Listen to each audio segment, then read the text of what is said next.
ಫಟಾಫಟ್ 50ಗೆ ಸ್ವಾಗತ. ನಾನು ಮಧುಶ್ರೀ. ನಾನು ಪ್ರತಿಮಾ ಭಟ್. ಬನ್ನಿ ಈ ಕ್ಷಣದ 50 ಸುದ್ದಿಗಳನ್ನು ಕ್ವಿಕ್ ಆಗಿ ನೋಡೋಣ.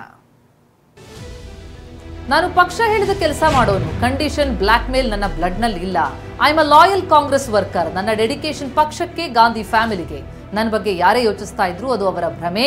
ಬಿಜೆಪಿ ಕನ್ಫ್ಯೂಷನ್ ಆಗ್ಬೇಕಿಲ್ಲ, ಅವರಾಗ್ಲಿ ನೀವು ಕನ್ಫ್ಯೂಸ್ ಆಗಿ ಅಂತ ಉಡುಪಿಯಲ್ಲಿ ಡಿಸಿಎಂ ಡಿಕೆ ಶಿವಕುಮಾರ್ ಹೇಳಿದ್ದಾರೆ. ನಮ್ಮ ಬ್ಲಡ್ ಅಲ್ಲಿ ಇಲ್ಲ. I am A loyal Congress worker. Okay, ನನ್ನ ಡೆಡಿಕೇಶನ್ನು ಪಾರ್ಟಿಗೆ, ಗಾಂಧಿ ಫ್ಯಾಮಿಲಿಗೆ. ಯಾರು ಕ್ವಶನ್ ಮಾಡಿಕೊಂಡು ಯಾರು ಯೋಚನೆ, ನನಗೆ ಗೊತ್ತಿರುವ ಸತ್ಯ ಹೇಳಿದ್ದೀನಿ. ಫಿಲ್ಮ್ ಫೆಸ್ಟಿವಲ್ ಮಾಡಿದ್ದು ಯಾರಿಗಾಗಿ? ಮೇಕೆದಾಟು ಪಾದಯಾತ್ರೆ ಕೈಗೊಂಡಾಗ ಸಿನಿಮಾದವರು ಪಕ್ಷಾತೀತವಾಗಿ ಬೆಂಬಲಿಸ್ತೀವಿ ಅಂದ್ರು. ಆದ್ರೆ ಬಂದಿದ್ದು ಇಬ್ರೇ. ಸಿನಿಮಾದವರ ಮೇಲೆ ಬಿಜೆಪಿ ಸರ್ಕಾರ ಕೇಸ್ ಹಾಕ್ತು ಅಂತ ವಿಪಕ್ಷ ನಾಯಕ ಆರ್ ಅಶೋಕ್ಗೆ ಉಡುಪಿಯಲ್ಲಿ ಡಿಕೆ ತಿರುಗೇಟು ಕೊಟ್ಟಿದ್ದಾರೆ. ಅವರು ಯಾವಾಗಲೂ ಕೂಡ ನೆಲ ಜಲ ಎಲ್ಲದಕ್ಕೂ ಕೂಡ ನಾವು ಪಕ್ಷಾತೀತವಾಗಿ ನಾವು ಸಹಕಾರ ಕೊಡ್ತೀವಿ ಅಂತ ಹೇಳ್ತಿದ್ದವರು. ಆಗ ಯಾರೂ ಬರಲಿಲ್ಲ. ಮೇಕೆದಾಟು ಯಾತ್ರೆಗೆ ಬಂದಾಗ ಪಾಪ ಪ್ರೇಮು ಕೇಸ್ ಹಾಕ್ಸ್ಕೊಂಡ ಬಂದು ಇದೇ ಬಿಜೆಪಿಯವರ ಮೇಲೆ ಕೇಸ್ ಹಾಕಿದ್ರು. ಎಲ್ಲರಿಗೂ ಅವರ ಕುಟುಂಬದವರು ಸಿಎಂ ಆಗಬೇಕು ಅಂತಿರುತ್ತೆ. ಡಾಕ್ಟರ್ ಯತೀಂದ್ರ ಅವರನ್ನ ಕೇಳಿದ್ರೆ ಅವರು ಹೇಳ್ತಾರೆ, ನಮ್ಮ ಕುಟುಂಬದವರನ್ನ ಕೇಳಿದ್ರು ಹೇಳ್ತಾರೆ. ಅದೆಲ್ಲ ಆಗುತ್ತಾ? ಹೈಕಮಾಂಡ್ ಅಂತಿಮವಾಗಿ ತೀರ್ಮಾನ ಮಾಡುತ್ತೆ ಅಂತ ಬೆಂಗಳೂರಿನಲ್ಲಿ ಸಚಿವ ಪ್ರಿಯಾಂಕ್ ಖರ್ಗೆ ಹೇಳಿದ್ದಾರೆ. ನಿನ್ನೆ ಅಣ್ಣ ಡಿಕೆ ಸಿಎಂ ಆಗಬೇಕು ಅಂತ ಮಾಜಿ ಸಂಸದ ಡಿಕೆ ಸುರೇಶ್ ಹೇಳಿದ್ರು. ಪಕ್ಷಕ್ಕೆ ದುಡಿದಿದ್ದಾರೆ, ದುಡ್ಡು ಖರ್ಚು ಮಾಡಿದ್ದಾರೆ. 140 ಜನ ಶಾಸಕರ ಬೆಂಬಲದಿಂದ ಡಿಸೆಂಬರ್ ಅಂತ್ಯದೊಳಗೆ ಡಿಕೆ ಸಿಎಂ ಆಗ್ತಾರೆ. ನೀವು ಬರೆದಿಟ್ಕೊಳ್ಳಿ, ಡಿಸೆಂಬರ್ನಲ್ಲಿ ಡಿಕೆ ಸಿಎಂ ಆಗ್ತಾರೆ ಅಂತ ದಾವಣಗೆರೆಯಲ್ಲಿ ಕಾಂಗ್ರೆಸ್ನ ಶಾಸಕ ಬಸವರಾಜ ಶಿವಗಂಗಾ ಹೇಳಿದ್ದಾರೆ. ಹೈಕಮಾಂಡ್ಗೆ ಡಿಕೆ ಬಗ್ಗೆ ಗೊತ್ತಿದೆ. ಹೈಕಮಾಂಡ್ ಮೊದಲು ರಾಜಣ್ಣ ಬಾಯಿ ಮುಚ್ಚಿಸಬೇಕು ಅಂತಂದ್ರು. 2.5 ವರ್ಷ ಅಲ್ಲ, ಮುಂದಿನ 7.5 ವರ್ಷವೂ ಡಿಕೆ ಸಿಎಂ ಆಗಿರ್ತಾರೆ. ಬೇಕಾದ್ರೆ ಆ ಬಗ್ಗೆ ರಕ್ತದಲ್ಲಿ ನಾನು ಬರೆದು ಕೊಡ್ತೀನಿ. ಡಿಕೆ ಅವರು ಎಲ್ಲಿರ್ತಾರೆ, ನಾವೆಲ್ಲರೂ ಅವರ ಹಿಂದೆ ಇರ್ತೀವಿ ಅಂತ ಕಾಂಗ್ರೆಸ್ ಶಾಸಕ ಬಸವರಾಜ ಶಿವಗಂಗಾ ಸ್ಫೋಟಕ ಹೇಳಿಕೆ ಕೊಟ್ಟಿದ್ದಾರೆ. ಡಿಸೆಂಬರ್ ಒಳಗೆ ಬರೆದಿಟ್ಕೊಳ್ರಿ, ರಕ್ತದಲ್ಲಿ ಬೇಕಾದ್ರೆ ಬರ್ಕೊಡ್ತೀನಿ, ಮುಖ್ಯಮಂತ್ರಿ ಆಗ್ತಾರೆ. ಇದಂತೂ ಡಿಸೆಂಬರ್ ಒಳಗೆ ಆಗ್ತಾರೆ. ರಕ್ತದಲ್ಲಿ ಬರ್ಕೊಡ್ತೀನಿ, ಆಗ್ತಾರೆ, ಬರೆದಿಟ್ಕೊಳ್ರಿ. ಅಧಿಕಾರ ಹಂಚಿಕೆ ಕುರಿತಂತೆ ಕೋಡಿಶ್ರೀ ಭವಿಷ್ಯ ನುಡಿದಿದ್ದಾರೆ. ಹಾಲು ಕೆಟ್ಟರೂ ಹಾಲು ಮತ ಕೆಡುವುದಿಲ್ಲ ಅಂತಾರೆ. ಇವತ್ತು ಹಾಲು ಮತದವರ ಕೈಯಲ್ಲಿ ಅಧಿಕಾರವಿದೆ. ಬಿಡಿಸಿಕೊಳ್ಳುವುದು ಅಷ್ಟು ಸುಲಭವಲ್ಲ. ಅವರಾಗಿಯೇ ಅಧಿಕಾರ ಬಿಡಬೇಕು. ನೀವು ಬಿಡಿಸಿಕೊಳ್ಳುವುದು ಅಷ್ಟು ಸುಲಭವಲ್ಲ ಅಂತ ಯಾದಗಿರಿಯಲ್ಲಿ ಕೋಡಿಶ್ರೀ ಹೇಳಿದ್ದಾರೆ. ಮುಂದೆ ಯುಗಾದಿ ನಂತರ ಮುಂದಿನ ಭವಿಷ್ಯ ಹೇಳ್ತೀನಿ ಅಂದರು. ಹಾಲುಮತ ಸಮಾಜದವ್ರ ಕೈಲಿ ರಾಜ್ಯದ ಅಧಿಕಾರ ಇದೆ. ಬಿಡಿಸಿಕೊಳ್ಳೋದು ಸುಲಭ ಅಲ್ಲ. ಅವರಾಗೇ ಬಿಡಬೇಕೆ ಹೊರತು ನೀವು ಬಿಡಿಸಿಕೊಳ್ಳೋದು ಸುಲಭ. ಆಪರೇಷನ್ ಕಮಲದ ಬಗ್ಗೆ ಡಿಸಿಎಂ ಡಿಕೆಶಿ ಸ್ಫೋಟಕ ಹೇಳಿಕೆ ಕೊಟ್ಟಿದ್ದಾರೆ. ಹಲವು ಬಿಜೆಪಿ ಶಾಸಕರು ನನ್ನ ಸಂಪರ್ಕದಲ್ಲಿದ್ದಾರೆ. ನಮ್ಮ ಸಚಿವರು ಕೂಡ ಸಂಪರ್ಕದ ಬಗ್ಗೆ ಚರ್ಚೆ ಮಾಡಿದ್ದಾರೆ. ಆದರೆ ನಾನು ಯಾವುದನ್ನು ಬಹಿರಂಗ ಮಾಡೋದಿಲ್ಲ ಅಂದರು. ಕಲಾವಿದರ ವಿರುದ್ಧ ಬಹಿರಂಗವಾಗಿಯೇ ಅಸಮಾಧಾನ ಹೊರಹಾಕಿದ ಡಿಕೆಗೆ ವಿಪಕ್ಷ ನಾಯಕ ಆರ್ ಅಶೋಕ್ ತಿರುಗೇಟು ಕೊಟ್ಟಿದ್ದಾರೆ. ಎಕ್ಸ್ನಲ್ಲಿ ಪೋಸ್ಟ್ ಮಾಡಿರುವ ಅಶೋಕ್ ಕಲಾವಿದರಿಗೆ ಬಹಿರಂಗ ವೇದಿಕೆಯಲ್ಲಿ ಧಮಕಿ ಹಾಕಿದ್ದಾರೆ. ಪಾದಯಾತ್ರೆಗೆ ಬರೋದು ಬಿಡೋದು ಅವರಿಷ್ಟ, ಕಲಾವಿದರು ನಿಮ್ಮ ಕಾರ್ಯಕರ್ತರಲ್ಲ ಅಂತ ಕಿಡಿಕಾರಿದ್ದಾರೆ. ಡಿಕೆಗೆ ಮೊದಲು ರಾಜಣ್ಣನ ನಟ್ಟು ಬೋಲ್ಟ್ ಅನ್ನ ಟೈಟ್ ಮಾಡೋಕ್ಕಾಗಿಲ್ಲ. ಚಿತ್ರರಂಗದ ನಟರ ನಟ್ಟು ಬೋಲ್ಟ್ ಅನ್ನು ಟೈಟ್ ಮಾಡೋದಕ್ಕೆ ಹೋಗಿದ್ದಾರೆ ಅಂತ ವಿಪಕ್ಷ ನಾಯಕ ಆರ್ ಅಶೋಕ್ ವಾಗ್ದಾಳಿ ಮಾಡಿದ್ದಾರೆ. ಇಂದು ಅಬ್ರೀಶ್ ಇದ್ದಿದ್ರೆ ಅವರ ಭಾಷೆಯಲ್ಲೇ ಉತ್ತರ ಕೊಡ್ತಿದ್ರು ಅಂದ್ರು R Ashok. DCM DK Shivakumar ಚಿತ್ರರಂಗದ ಬಗ್ಗೆ ಅಸಮಾಧಾನ ವ್ಯಕ್ತಪಡಿಸಿರುವ ಬಗ್ಗೆ ಕೇಂದ್ರ ಸಚಿವ ಎಚ್.ಡಿ. ಕುಮಾರಸ್ವಾಮಿ ಅವರು ವಾಗ್ದಾಳಿ ನಡೆಸಿದ್ದಾರೆ. ನಟ್ಟು ಬೋಲ್ಟ್ ಸರಿ ಮಾಡಲು ಅಧಿಕಾರ ಕೊಟ್ಟಿದ್ದ, ಆ ಕೆಲಸವನ್ನ ಮಾಡೋಕೆ ಬೇರೆಯವರಿದ್ದಾರೆ ಅಂತ ಕುಮಾರಸ್ವಾಮಿ ಕಿಡಿಕಾರಿದ್ದಾರೆ. ನಿಮ್ಮ ನಟ್ಟು ಬೋಲ್ಟ್ ಟೈಟ್ ಮಾಡಿದ್ರೆ ನೀವೆಲ್ಲಿರ್ತಿದ್ರಿ ಅಂತ ಡಿಸಿಎಂ ಡಿಕೆ ಹೇಳಿಕೆಗೆ ಬಿಜೆಪಿ ಶಾಸಕ ಮುನಿರತ್ನ ಪ್ರಶ್ನೆ ಮಾಡಿದ್ದಾರೆ. ದೇವೇಗೌಡರು ಟೈಟ್ ಮಾಡಿದ್ರೆ ನೀವೆಲ್ಲಿರ್ತಿದ್ರಿ? ನಟ್ಟು ಬೋಲ್ಟು ಟೈಟ್ ಮಾಡಿಲ್ಲ, ಅದಕ್ಕೆ ಇಷ್ಟು ಬೆಳೆದಿದ್ದೀರಿ. ರಾಜ್ಯದ ಜನ ನಿಮ್ಮ ನಡವಳಿಕೆ ಸರಿ ಮಾಡಿಕೊಳ್ಳಿ ಅಂತಿದ್ದಾರೆ ಅಂತ ಡಿಕೆಶಿಗೆ ಮುನಿರತ್ನ ತಿರುಗೇಟು ಕೊಟ್ಟಿದ್ದಾರೆ. ಈ ಕನ್ನಡ ಚಿತ್ರರಂಗ ಇದು ಅವ್ರದ್ದಲ್ಲ. ಇದಕ್ಕಿರ್ತಕ್ಕಂಥ ಇತಿಹಾಸ ಇವತ್ತು ಇಡೀ ಭಾರತದಲ್ಲಿ ಕನ್ನಡ ಚಿತ್ರರಂಗನ ತಿರುಗು ನೋಡಂಗೆ ಬೆಳೆದಿದೆ. ಇಷ್ಟು ಹಗುರವಾಗಿ, ಇಷ್ಟು ಉನ್ನತವಾದ ಸ್ಥಾನದಲ್ಲಿದ್ದು ನೆಟ್ಟು ಬೋಲ್ಟು ಟೈಟ್ ಮಾಡ್ತೀನಿ ಅಂದರೆ ಅದು ಎಲ್ಲಾದರೂ ಒಂದು ವೇಳೆ ನೆಟ್ಟು ಬೋಲ್ಟ್. ಡಿಕೆ ಹೇಳಿಕೆಯನ್ನು ಶಾಸಕ ರವಿ ಗಣಿಗ ಸಮರ್ಥಿಸಿಕೊಂಡಿದ್ದಾರೆ. ಇವರೆಲ್ಲರಿಗಿಂತ ದರ್ಶನ್ ಪರವಾಗಿಲ್ಲ, ಕನ್ನಡಿಗರಿಂದಲೇ ಇವರೆಲ್ಲ ಸ್ಟಾರ್ ಆಗಿರೋದು. ಸಬ್ಸಿಡಿಗಾಗಿ ಬರ್ತೀರಿ, ನೆಲ ಜಲ ಭಾಷೆ ಬೇಡ್ವಾ? ನಟ್ಟು ಬೋಲ್ಟ್ ಇವತ್ತೇ ಟೈಟ್ ಮಾಡಬೇಕು. ಡಿಕೆ ಮಾತಲ್ಲಿ ತಪ್ಪಿಲ್ಲ. ತೆಲಂಗಾಣ ಸಿಎಂ ರೀತಿ ಇವ್ರಿಗೆ ಮಾಡಬೇಕು. ನಟರಿಗೆ ಯಾವ ಅಸಡ್ಡೆ ಅಂತ ಚಿತ್ರರಂಗದ ವಿರುದ್ಧ ಶಾಸಕ ರವಿ ಗಣಿಗ ಕಿಡಿಕಾರಿದ್ದಾರೆ. ರಾಜ್ಕುಮಾರ್ ಅವರು, ವಿಷ್ಣುವರ್ಧನ್ ಅವರು ಶಂಕರ್ ನಾಗ್ ಅವರೆಲ್ಲ ಸಣ್ಣ ಸಣ್ಣ ಕನ್ನಡ ರಾಜ್ಯೋತ್ಸವಕ್ಕೆ ಬರ್ತಾ ಇದ್ದಿದ್ದಕ್ಕೆ ಅವ್ರನ್ನ ಮಹಾನ್ ನಟ ಅಂತ ಹೇಳಿದ್ರು. ನೀವು ಯಾವ್ದಾರ ಒಂದು ಕನ್ನಡ ರಾಜ್ಯೋತ್ಸವ ಕರೀರಿ, ಇವ್ರನ್ನ ಹೆಂಗೆ ಮೂಗು ತಿರ್ಸ್ಕೊಂಡು ಹೋಗ್ತಾರೆ? ಇರೋದ್ರಲ್ಲಿ ದರ್ಶನ್ ಪರವಾಗಿಲ್ಲ, ಕರೆದ್ರೆ ಅಲ್ಲಿ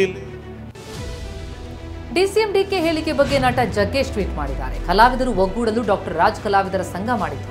ಈಗ ಸಂಘ ನಿಷ್ಕ್ರಿಯಗೊಂಡಿದೆ. ಕೂಡಲೇ ಅಧಿಕಾರಿಗಳಿಗೆ ಸೂಚಿಸಿ ಎಲೆಕ್ಷನ್ ಮಾಡಿಸಿ ಕಲಾವಿದರು ಒಂದೆಡೆ ಕೂರುವಂತೆ ಮಾಡಿ. ಒಗ್ಗಟ್ಟು ಇರುವ ಮನೆ ಹಾಳಾದ ನಿದರ್ಶನ ಇಲ್ಲ. ಚಿತ್ರರಂಗದ ಸಮಸ್ಯೆ ಬಗ್ಗೆ ನಿಮ್ಮ ಗಮನಕ್ಕೆ ತಂದಿರುವೆ ಅಂತ ಬರೆದುಕೊಂಡಿದ್ದಾರೆ. ಉಡುಪಿಯ ಕಾಪು ಹೊಸ ಮಾರಿಗುಡಿಗೆ ಡಿಸಿಎಂ ಡಿಕೆ ಶಿವಕುಮಾರ್ ಅವರು 9,99,999 ರೂಪಾಯಿ ದೇಣಿಗೆ ನೀಡಿದ್ದಾರೆ. ದೇವಸ್ಥಾನ ನಿರ್ಮಾಣ ಕಾರ್ಯಕ್ಕೆ ಡಿಕೆ ಶಿವಕುಮಾರ್ ಪತ್ನಿ ಹುಷಾ ಅವರ ಹೆಸರಲ್ಲಿ ದೇಣಿಗೆ ನೀಡಿದ್ದಾರೆ. ಮಾರಿಯಮ್ಮನ ಪ್ರಥಮ ಪ್ರಸಾದ ಡಿಕೆ ಶಿವಕುಮಾರ್ಗೆ ಸಿಕ್ಕಿದೆ ಅಂತ ಬಿಜೆಪಿ ಶಾಸಕ ಗುರ್ಮಿ ಸುರೇಶ್ ಶೆಟ್ಟಿ ಹೇಳಿದ್ದಾರೆ. ಡಿಕೆ ಶಿವಕುಮಾರ್ ಬಹಳ ಅದೃಷ್ಟವಂತ. ಡಿಕೆ ಧರ್ಮವನ್ನು ನಂಬಿ ರಾಜಕೀಯ ಮಾಡ್ತಿರುವ ಮನುಷ್ಯ. ಡಿಕೆಶಿಗೆ ದೇವರು ಜನರ ಆಶೀರ್ವಾದ ಇರಲಿ ಎಂದಿದ್ದಾರೆ. ಡಿಕೆ ಹಿಂದುತ್ವ ನಿಲುವು ಶ್ಲಾಘಿಸಿ ಬಿಜೆಪಿ ಶಾಸಕ ವಿ ಸುನೀಲ್ ಕುಮಾರ್ ಸ್ವಾಗತ ಕೋರಿದ್ರು. ಈ ಬಗ್ಗೆ ಪ್ರತಿಕ್ರಿಯಿಸಿದ ಡಿಸಿಎಂ ಡಿಕೆ ಶಿವಕುಮಾರ್, ಮೊದಲು ವಿ ಸುನೀಲ್ ಕುಮಾರ್ ತಮ್ಮ ಮನೆ ಸರಿ ಮಾಡಿಕೊಳ್ಳಲಿ, ವಿ ಸುನೀಲ್ ಕುಮಾರ್ಗೆ ಒಳ್ಳೆಯದಾಗಲಿ, ರಾಜ್ಯಕ್ಕೆ ಒಳ್ಳೆಯದಾಗಲಿ ಎಂದಿದ್ದಾರೆ. ಇಶಾ ಫೌಂಡೇಶನ್ಗೆ ಶಿವರಾತ್ರಿ ಎಂದು ಭೇಟಿ ಕೊಟ್ಟಿದ್ದಕ್ಕೆ ತನ್ನ ವಿರುದ್ಧ ಕೇಳಿ ಬಂದ ಟೀಕೆಗಳಿಗೆ ಡಿಕೆಶಿ ತಿರುಗೇಟು ಕೊಟ್ಟಿದ್ದಾರೆ.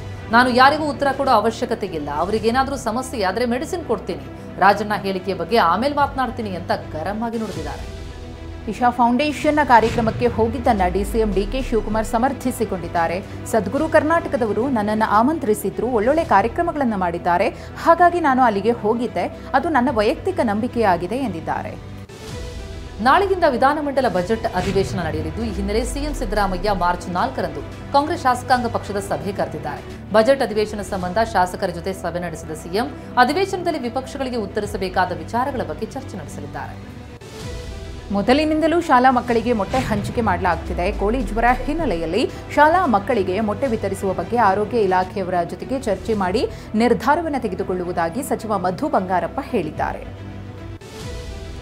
ಆಕಾಶ ಭೂಮಿ ಒಂದಾದ್ರೂ ಸರಿ, ಮಾರ್ಚ್ 22ಕ್ಕೆ ಕರ್ನಾಟಕ ಬಂದ್ ಮಾಡ್ತೀವಿ ಅಂತ ಕನ್ನಡ ಪರ ಹೋರಾಟಗಾರ ವಾಟಾಳ್ ನಾಗರಾಜ್ ಹೇಳಿದ್ದಾರೆ. ಕರ್ನಾಟಕದಲ್ಲಿ ಹಿಂದೆಂದೂ ಕಂಡಿರದ ಬಂದ್ ಆಗಬೇಕು. 1900 ಕನ್ನಡ ಪರ ಸಂಘಟನೆಗಳು ಬಂದ್ಗೆ ಬೆಂಬಲ ಕೊಟ್ಟಿವೆ ಅಂತ ವಾಟಾಳ್ ನಾಗರಾಜ್ ಹೇಳಿದ್ದಾರೆ. ಮಂಡ್ಯದಲ್ಲಿ ಸಾಮೂಹಿಕ ವಿವಾಹ ಕಾರ್ಯಕ್ರಮದಲ್ಲಿ ನವಜೋಡಿಗಳಿಗೆ ನಟ ದರ್ಶನ್ ಪತ್ನಿ ವಿಜಯಲಕ್ಷ್ಮಿ ಶುಭ ಕೋರಿದ್ದಾರೆ. ದರ್ಶನ್ ಹುಟ್ಟುಹಬ್ಬದ ಹಿನ್ನೆಲೆಯಲ್ಲಿ ಮಾಂಗಲ್ಯ ವಿತರಣೆಯನ್ನು ಮಾಡಿದ್ದಾರೆ. 24 ಜೋಡಿಗಳಿಗೆ ತಮ್ಮ ವೈಯಕ್ತಿಕ ಹಣದಿಂದ ತಲಾ 5 ಗ್ರಾಂ ತೂಕವಿರುವ ಮಾಂಗಲ್ಯ ವಿತರಿಸಿದ್ದಾರೆ.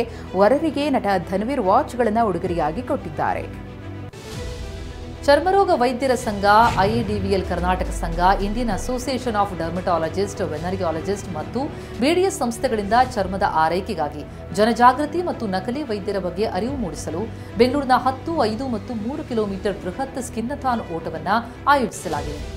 ಬೇಸಿಗೆ ಆರಂಭದಲ್ಲೇ ರಾಜಧಾನಿ ಬೆಂಗಳೂರಿನಲ್ಲಿ ಜಲಕ್ಷಾಮ ಉಂಟಾಗಿದೆ. ಗೊರಗುಂಟೆಪಾಳ್ಯದ ಜ್ಯೋತಿಬಾ ಫುಲೆ ಕೊಳಗೇರಿ ಪ್ರದೇಶದಲ್ಲಿ ನೀರಿಗಾಗಿ ಮಹಿಳೆಯರು ಬಿಂದಿಗೆಗಳನ್ನು ಹಿಡಿದು ಕಿತ್ತಾಡಿಕೊಂಡಿದ್ದಾರೆ. ಅರ್ಧಂಬರ್ಧ ಬರೋ ನೀರಿಗೆ ಬಿಂದಿಗೆ ಹಿಡಿದು ಜನ ಕ್ಯೂನಲ್ಲಿ ನಿಂತಿದ್ರು.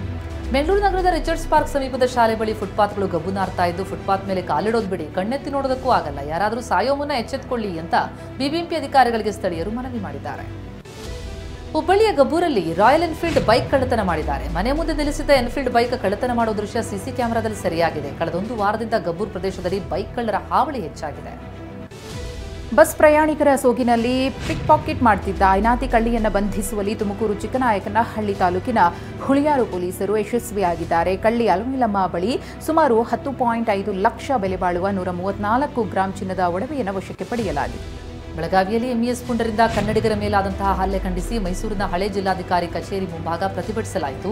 ಕರ್ನಾಟಕ ಸೇನಾಪಡೆ ಕಾರ್ಯಕರ್ತರು ಪ್ರತಿಭಟಿಸಿ ರಾಜ್ಯ ಸರ್ಕಾರ ಎಂಇಎಸ್ ವಿರುದ್ಧ ಧಿಕ್ಕಾರ ಕೂಗಿ ಆಕ್ರೋಶ ವ್ಯಕ್ತಪಡಿಸಿದರು. ಮಂಡ್ಯ ಮಳವಳ್ಳಿ ತಾಲೂಕಿನ ದಬ್ಬಳ್ಳಿಯಲ್ಲಿ ಕಾಡಾನೆಗಳ ದಾಳಿಗೆ ಬಾಳೆ ಬೆಳೆ ನಾಶವಾಗಿದೆ. ತೋಟಕ್ಕೆ ಅಳವಡಿಸಿದ್ದ ಸೋಲಾರ್ ತಂತಿಯನ್ನೇ ತುಳಿದು ಬೆಳೆ ನಾಶ ಮಾಡಿವೆ. ಕಾಡಾನೆ ದಾಳಿಯಿಂದ ಲಕ್ಷಾಂತರ ಮೌಲ್ಯದ ಬೆಳೆ ಕಳೆದುಕೊಂಡು ರೈತ ರಾಮಚಂದ್ರು ಕಂಗಾಲಾಗಿದ್ದಾರೆ. ಇ ಕಾಮರ್ಸ್ ಬೈಕ್ ಸವಾರರಿಂದ ಸಂಚಾರ ನಿಯಮ ಉಲ್ಲಂಘನೆಯಾಗಿದೆ. ಇ ಕಾಮರ್ಸ್ ಬೈಕ್ ಸವಾರರ ವಿರುದ್ಧ ವಿಶೇಷ ಕಾರ್ಯಾಚರಣೆ ನಡೆಸಿದ ಪೊಲೀಸರು ನಿನ್ನೆ ಒಂದೇ ದಿನ 1859 ಕೇಸ್ ದಾಖಲಿಸಿದ್ದು 9.65 ಲಕ್ಷ ರೂಪಾಯಿ ದಂಡ ವಸೂಲಿ ಮಾಡಿದ್ದಾರೆ. ಮಹಾರಾಷ್ಟ್ರ ಸರ್ಕಾರ ಮತ್ತೆ ಗಡಿ ಉಸ್ತುವಾರಿ ಸಚಿವರನ್ನ ನೇಮಕ ಮಾಡಿದೆ. ಹೀಗಾಗಿ ಎಚ್.ಕೆ. ಪಾಟೀಲ್ರನ್ನ ಗಡಿ ಉಸ್ತುವಾರಿ ಸಚಿವರಾಗಿ ನೇಮಕ ಮಾಡಿ ಅಂತ ಸರ್ಕಾರಕ್ಕೆ ಬೆಳಗಾವಿ ಜಿಲ್ಲಾ ಕನ್ನಡ ಸಂಘಟನೆಗಳ ಕ್ರಿಯಾ ಸಮಿತಿ ಪತ್ರ ಬರೆದಿದೆ. ಸಕಾಲಕ್ಕೆ ವಿದ್ಯುತ್ ಪೂರೈಕೆ ಆಗ್ತಿಲ್ಲ ಅಂತ ಲೈನ್ಮ್ಯಾನ್ ಹಾಗೂ ರೈತರ ನಡುವೆ ಮಾತಿನ ಚಕಮಕಿ ನಡೆದ ಘಟನೆ ದಾವಣಗೆರೆಯ ಜಗಳೂರು ತಾಲೂಕಿನ ಹಸಗೋಡು ಗ್ರಾಮದಲ್ಲಿ ನಡೆದಿದೆ. ರೈತ ಮಾತನಾಡಿದ್ದನ್ನ ಕಾಲ್ ರೆಕಾರ್ಡ್ ಮಾಡಿಕೊಂಡ ಬೆಸ್ಕಾಂ ಅಧಿಕಾರಿಗಳು ಪೊಲೀಸ್ ಠಾಣೆಗೆ ಕರೆಸಿದ್ದರು. ಬೆಂಗಳೂರು ಗ್ರಾಮಾಂತರ ಪೊಲೀಸರ ವಿರುದ್ಧ ಹಣ ವಸೂಲಿ ಆರೋಪ ಕೇಳಿಬಂದಿದ್ದು, ನಗರದ ಹೊರವಲಯದ ಐಷಾರಾಮಿ ವಿಲ್ಲಾ ವಿಲೇಜ್ ಬಳಿ ಗಸ್ತು ಮಾಡೋದಕ್ಕೆ ಹಣ ವಸೂಲಿ ಮಾಡುತ್ತಿರುವ ಆರೋಪ ಇದೆ. ಹೊಯ್ಸಳ ಪೆಟ್ರೋಲಿಂಗ್ ಮಾಡಲು ಹಣ ಪೊಲೀಸರು ಕೇಳ್ತಿದ್ದಾರೆ ಅಂತ ಆರೋಪಿಸಿದ್ದಾರೆ. ಕೋಲಾರ ತಾಲೂಕಿನ ಕೊಂಡರಾಜನಹಳ್ಳಿ ಬಳಿ ಹೆದ್ದಾರಿಯಲ್ಲಿ ಬೈಕ್ ರೇಸಿಂಗ್ ಮಾಡುತ್ತಿದ್ದ 50ಕ್ಕೂ ಹೆಚ್ಚು ಬೈಕ್ಗಳ ಸವಾರರಿಗೆ ಪೊಲೀಸರು ದಂಡ ವಿಧಿಸಿದ್ದಾರೆ. ಪ್ರತಿ ಭಾನುವಾರ ಬೆಂಗಳೂರಿನಿಂದ ಆಗಮಿಸುವ ಬೈಕ್ ಸವಾರರು ರೇಸಿಂಗ್ ಮಾಡುತ್ತಿದ್ದರು. ತೆಲಂಗಾಣದ ನಾಗರ್ ಕರ್ನೂಲ್ನ ಸುರಂಗದಲ್ಲಿ ಸಿಲುಕಿರುವಂತಹ ಕಾರ್ಮಿಕರ ರಕ್ಷಣೆಗಾಗಿ ಕಾರ್ಯಾಚರಣೆ ಮುಂದುವರೆದಿದೆ. ಫೆಬ್ರವರಿ 22ರಂದು ಸುರಂಗದ ಕೆಲಸ ಮಾಡುತ್ತಿದ್ದಾಗ ಒಂದು ಭಾಗ ಕುಸಿದಿದ್ದರಿಂದ 8 ಮಂದಿ ಕಾರ್ಮಿಕರು ಸುರಂಗದಲ್ಲಿ ಸಿಲುಕೊಂಡಿದ್ರು. ಕಳೆದ 8 ದಿನಗಳಿಂದಲೂ ಕಾರ್ಮಿಕರ ರಕ್ಷಣೆಗಾಗಿ ಕಾರ್ಯಾಚರಣೆ ನಡೆಸಲಾಗುತ್ತಿದೆ. ಗುಜರಾತ್ನ ಭಾವನಗರ್ನಲ್ಲಿ ಭಾರೀ ಅಗ್ನಿ ಅವಘಡ ಸಂಭವಿಸಿದೆ. ಜುನಾ ಬಂದರ್ ಏರಿಯಾದಲ್ಲಿರುವ ಅಂಬಿಕಾ ಪ್ಲಾಸ್ಟಿಕ್ ಫ್ಯಾಕ್ಟರಿ ಧಗಧಗಿಸಿದೆ. ಇಡೀ ಕಾರ್ಖಾನೆ ಸುಟ್ಟು ಕರಕಲಾಗಿದ್ದು 5 ಅಗ್ನಿಶಾಮಕ ದಳದ ವಾಹನಗಳು ಬೆಂಕಿ ನಂದಿಸಲು ಹರಸಾಹಸ ನಡೆಸಿವೆ. WPLನಲ್ಲಿ ಆರ್ಸಿಬಿ ನಾರಿಯರ ತಂಡ ಸತತ 4ನೆಯ ಸೋಲು ದಾಖಲಿಸಿದೆ. ಅದರಲ್ಲೂ 2025ನೇ ಆವೃತ್ತಿಯಲ್ಲಿ ತವರು ಮೈದಾನ ಬೆಂಗಳೂರಿನಲ್ಲಿ ಆಡಿದ ಎಲ್ಲಾ 4 ಪಂದ್ಯಗಳಲ್ಲೂ ಸೋತು ಆರ್ಸಿಬಿ ನಾರಿ ಪಡೆ ಅಭಿಮಾನಿಗಳಿಗೆ ನಿರಾಸೆ ಮೂಡಿಸಿದೆ. ಈವರೆಗೂ 6 ಪಂದ್ಯ ಆಡಿ ಕೇವಲ 2 ಪಂದ್ಯವನ್ನು ಮಾತ್ರ ಆರ್ಸಿಬಿ ಗೆದ್ದಿದೆ. ರಣಜಿ ಟ್ರೋಫಿ ಫೈನಲ್ ಪಂದ್ಯದಲ್ಲಿ ಕೇರಳ ವಿರುದ್ಧ ಕರುಣ್ ನಾಯರ್ ಭರ್ಜರಿ ಶತಕ ಸಿಡಿಸಿದರು. ಶತಕ ಗಳಿಸಿದ ಬಳಿಕ 9 ಬೆರಳುಗಳನ್ನು ತೋರಿಸಿ ಇದು 9ನೇ ಶತಕ ಅಂತ ವಿಶೇಷವಾಗಿ ಸಂಭ್ರಮಿಸಿದ್ದಾರೆ.